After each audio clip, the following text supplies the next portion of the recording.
Hi everyone. I'm Chelsea Ricchio. I'm the communications manager.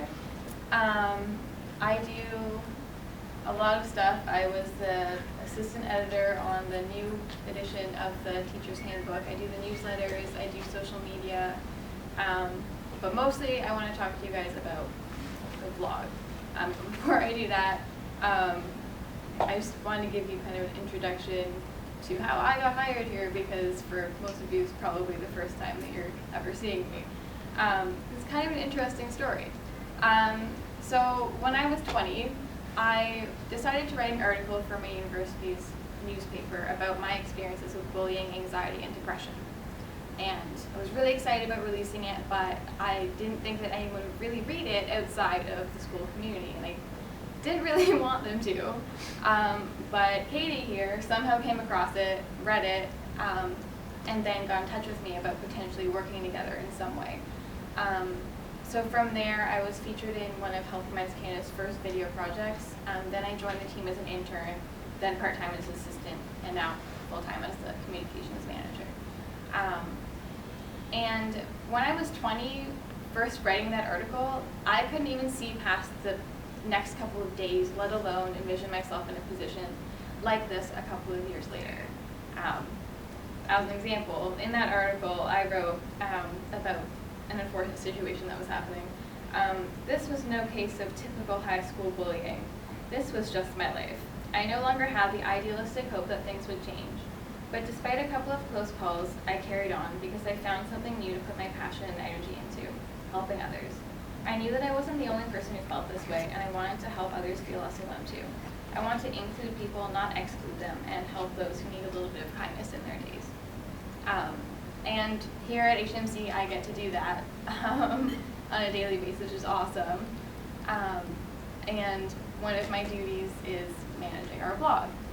So Katie already kind of gave you an overview of what that is.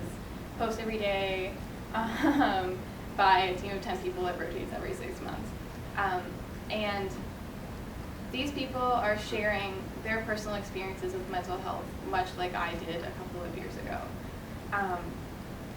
And so I guess I want to kind of explain to like the people who are over 35 why that's important. Why is this blog important? And it's ultimately because I personally believe that the way to best educate people about mental illness, the best way to build empathy is through people, not through numbers or anything else. People. People are the best tool that you have. That's kind of what I feel like, and our blog gives people access to like a personal story every day that they can hopefully relate to. And every time I publish someone's blog entry, I imagine them feeling this rushing release that I feel every time I publish one of my own pieces.